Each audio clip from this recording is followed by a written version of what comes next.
नमस्कार दोस्तों, आप सभी का स्वागत है। दोस्तों, एक बार यमराज और चित्रगुप्त यमलोक में बैठकर बात कर रहे होते हैं। तभी चित्रगुप्त यमराज से पूछते हैं, हे प्रभु, किस कारण से मनुष्य की अकाल मृत्यु होती है? कौन से मनुष्य को संतान सुख नहीं मिलता है और कुछ मनुष्यों की मृत्यु शिशु अवस्था में ही क्यों हो जाती है? इसके पीछे क्या कारण है? तब यमराज चित्रगुप्त को बताते हैं, हे चित्रगुप्त, तुमने उचित ही प्रश्न किए हैं। इन सभी प्रश्नों का उत्तर मनुष्य की आदतों में छिपा होता है। मनुष्य जिस प्रकार का आचरण करता है उसे उसी के अनुसार सुख और दुख भोगने पड़ते हैं। मनुष्य की अकाल मृत्यु होने के पीछे भी उसकी आदतें ही कारणीभूत होती है। तुम्हारे प्रश्नों का उत्तर बताने से पहले मैं तुम्हें एक अत्यंत महत्वपूर्ण कथा सुनाता हूं। इस कथा में तुम्हें तुम्हारे सभी प्रश्नों के उत्तर मिल जाएंगे, इसीलिए तुम इस कथा को ध्यान से जरूर सुनना। तो दोस्तों, यमराज ने चित्रगुप्त को जो कथा सुनाई है, हम वह आप सभी को सुनाने जा रहे हैं। इस कथा में मनुष्य के आचार विचार, अच्छी और बुरी आदतें तथा जन्म मृत्यु के विषय में बहुत ही महत्वपूर्ण ज्ञान दिया गया है। इस ज्ञान को कभी आधा अधूरा नहीं सुनना चाहिए। तो चलिए बिना देरी किए शुरू करते हैं। यमराज कहते हैं, हे चित्रगुप्त, किसी समय की बात है, मध्य देश में एक अत्यंत सुंदर नगरी थी। उस नगरी में एक धनवान सेठ रहा करता था, जिसका नाम था आत्माराम। आत्माराम बहुत ही मेहनती था। उसने अपनी मेहनत से सारा धन इकट्ठा किया था। उसका बहुत बड़ा व्यापार था और साथ ही उसके पास बहुत सारा खेत था। पूरे नगर में आत्माराम जितना धनी इंसान कोई नहीं था। सौभाग्य से आत्माराम के 3 पुत्र थे और 2 पुत्रियां थीं। आत्माराम के सभी पुत्र पुत्रियों का विवाह हो चुका था। आत्माराम के 3 बेटे उसी के साथ रहते थे और उसके कामकाज में उसकी सहायता करते थे।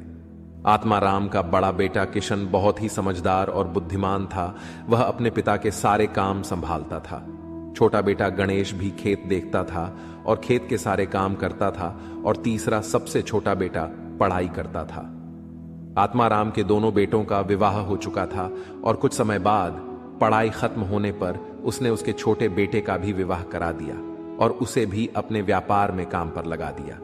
भगवान की कृपा से सब कुछ ठीक चल रहा था। कई वर्ष बीत गए। आत्माराम के बेटों ने उसके व्यापार को और बढ़ा दिया और जब आत्माराम की मृत्यु का समय निकट आया तो उसने संपत्ति का बंटवारा करने का सोचा और अपने 3 बेटों को बराबर हिस्सा करके उसने अपनी सारी संपत्ति 3 बेटों के नाम कर दी और बड़ी ही प्रसन्नता से उसने मृत्यु को गले लगा लिया। आत्माराम की मृत्यु के बाद उसके 3 बेटे अपने अपने हिस्से में मिली संपत्ति को संभालने लगे। ऐसे ही समय बीतता गया। आत्माराम के बेटे अपने अपने घर पर हर साल अपने पिता का श्राद्ध करते थे और नदी में जाकर तर्पण भी करते थे, जिससे आत्माराम की आत्मा को शांति मिले। आत्माराम के बड़े बेटे को 3 अत्यंत सुंदर पुत्र की प्राप्ति हुई। फिर छोटे बेटे को 2 पुत्र और 1 पुत्री हुई, लेकिन सबसे छोटे बेटे को कोई संतान नहीं हुई। बहुत साल बीत गए, लेकिन सबसे छोटे बेटे को कोई संतान नहीं हो रही थी। उसने कई उपाय भी किए, लेकिन उसे कभी संतान सुख नहीं मिला, जिस कारण से वह सदा ही दुखी और निराश रहने लगा।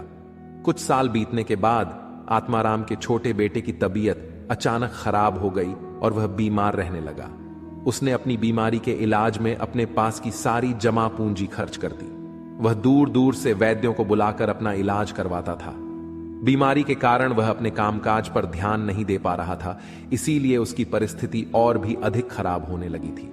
उसने कई बार अपने भाइयों के पास मदद मांगी और उनसे उधार पैसे लेकर जीवन का गुजारा करने लगा था। कई वैद्यों को दिखाने के बाद भी उसकी बीमारी ठीक नहीं हो रही थी, जिस कारण से वह बहुत दुखी रहने लगा था।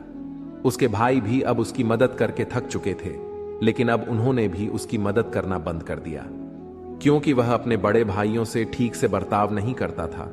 वह अपने भाइयों की उन्नति देखकर जलने लगा था और उनसे द्वेष करने लगा था, जिस कारण से वह और भी अधिक दुखी रहने लगा था।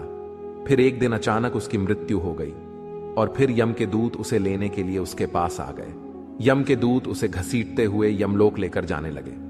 फिर यमलोक पहुंचने पर उसे यमराज के सामने लाकर खड़ा कर दिया गया। वहां पर जाने के बाद वह छोटा बेटा रोता हुआ यमराज से पूछने लगा, हे यमराज, मैंने ऐसा कौन सा पाप किया है जिससे मुझे ये दिन देखने पड़े। मैं तो कितना अच्छा भला इंसान था, लेकिन किस कारण से मुझे अचानक रोगों ने ग्रसित कर दिया? किस कारण से मेरा सब कुछ नष्ट हो गया? ऐसा मैंने कौन सा पाप किया है? फिर यमराज कहते हैं, अरे मूर्ख, तूने अपने जीवन में बहुत पाप किए हैं। तेरी बुरी आदतों के कारण ही तुझे ये दिन देखने पड़ रहे हैं। तेरी अकाल मृत्यु का कारण भी तू खुद ही है। अब मैं तुम्हें बताता हूं कि तूने शास्त्रों के कौन से नियमों का उल्लंघन किया है, जिस कारण से तेरी दुर्दशा हुई है। जो भी मनुष्य शास्त्रों के नियमों का उल्लंघन करता है, उसकी भी दशा तेरे जैसी ही होती है। यमराज उस छोटे बेटे से कहते हैं, मनुष्य को हमेशा अपने 5 अंगों को साफ करके ही भोजन करना चाहिए। दोनों पैरों को तथा दोनों हाथों को और अपने मुख को जल से अच्छी तरह से स्वच्छ करके ही भोजन करना उचित होता है। इससे मनुष्य के शरीर से रोग दूर रहते हैं और व्यक्ति दीर्घायु बन जाता है। किंतु तूने तो बिना स्नान किए ही भोजन किया है। यमराज कहते हैं, भोजन शुरू करने से पूर्व उस भोजन के लिए भगवान को धन्यवाद देना चाहिए और संसार के समस्त प्राणियों को भोजन प्रदान करने की प्रार्थना करनी चाहिए। इस प्रकार से अन्न देवता को प्रणाम करके भोजन करने से मनुष्य को कोई पाप नहीं लगता है। लेकिन तूने ऐसा कोई भी कार्य नहीं किया। तूने कभी ईश्वर का धन्यवाद नहीं किया। तूने कभी प्राणियों को भोजन नहीं दिया, कभी द्वार पर आए भिक्षुक को अन्न नहीं दिया। इसी कारण तेरी यह दुर्गति हुई है। यमराज कहते हैं, जमीन पर बैठकर भोजन करना ही श्रेष्ठ होता है। बिस्तर पर बैठकर भोजन करने से मनुष्य के शरीर में रोग उत्पन्न होते हैं और उसकी आयु कम हो जाती है। तू बड़े आराम से बिस्तर पर बैठकर भोजन करता था, इसी कारण से तेरे शरीर में रोग निर्माण हुए। शास्त्र कहते हैं कि दहलीज पर बैठकर भी भोजन नहीं करना चाहिए, किंतु तूने इस नियम का भी पालन नहीं किए, जिससे तेरी धन संपत्ति भी नष्ट हो गई। दहलीज पर बैठकर भोजन करने से धन का नाश होता है। यमराज कहते हैं, 3 प्रकार का भोजन मनुष्य को ना ही करना चाहिए। जिस भोजन के ऊपर से कोई पैर रखकर चला गया हो अथवा कोई व्यक्ति भोजन को ला कर गया हो, ऐसे भोजन को कभी खाना नहीं चाहिए। ऐसा भोजन अशुद्ध हो जाता है। ऐसे भोजन को पशुओं को खिला देना चाहिए। दूसरों के द्वारा लांघा गया भोजन खाने से मनुष्य की आयु कम हो जाती है और उसके शरीर में भिन्न भिन्न प्रकार के रोग उत्पन्न होते हैं। यदि भोजन में बाल निकल आता है तो ऐसा भोजन त्याज्य हो जाता है। यदि अन्न में बाल निकलता है तो उसे ईश्वर को कभी प्रसाद के रूप में नहीं चढ़ाना चाहिए और ना ही स्वयं खाना चाहिए। ऐसा भोजन प्रेतों को प्राप्त हो जाता है। यमराज उसे कहते हैं, दूसरों के लिए परोसा हुआ भोजन भी नहीं खाना चाहिए। जो मनुष्य दूसरों का भोजन छीन के खाता है अथवा किसी को बिना दिए ही स्वयं उस अन्न का उपभोग करता है, उससे देवी अन्नपूर्णा रुष्ट हो जाती है। भोजन सभी में बांटकर खाना चाहिए। दूसरों के हिस्से का भोजन करने से मनुष्य के पुण्य कर्म नष्ट हो जाते हैं, लेकिन तूने इनमें से किसी भी नियम का पालन नहीं किया। इसी कारण से तेरी आयु कम हो गई। शास्त्रों के अनुसार दिन के समय में मनुष्य को उत्तर की ओर मुख करके मल मूत्र का त्याग करना चाहिए। यदि रात्रि के समय मल मूत्र का त्याग करना हो तो दक्षिण की ओर मुख करके करना चाहिए। मल मूत्र का त्याग करते समय हमेशा अपने सिर को ढककर रखना चाहिए।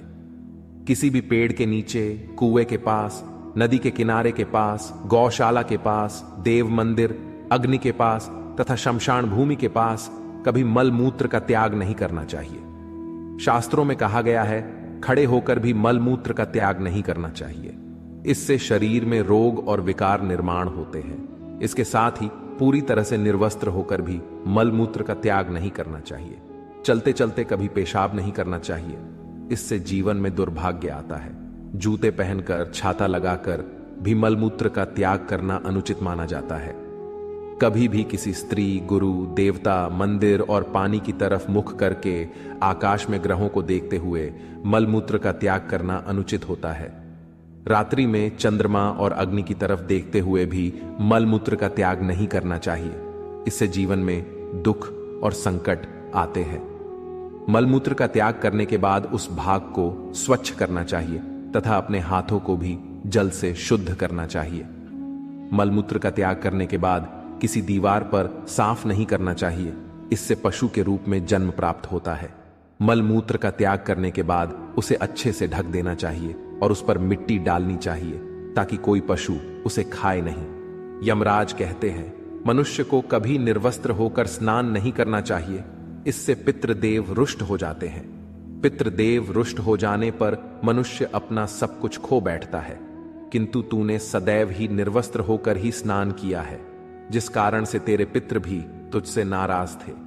इस प्रकार से यमराज उस छोटे बेटे को बहुत सारा ज्ञान देते हैं और यमदूतों से कहकर उसे नरक ले जाने की आज्ञा देते हैं। तो दोस्तों, इस प्रकार से मनुष्य को कभी शास्त्रों के नियमों का उल्लंघन नहीं करना चाहिए। यमराज ने चित्रगुप्त को जो ज्ञान दिया है वह अत्यंत महत्वपूर्ण है। उम्मीद है आपको यह जानकारी अच्छी लगी होगी। वीडियो को लाइक जरूर करें। ऐसी ही आध्यात्मिक जानकारी वाले वीडियो देखने के लिए चैनल को सब्सक्राइब करें और कमेंट में जय श्री कृष्ण अवश्य लिखें। आप सभी का धन्यवाद।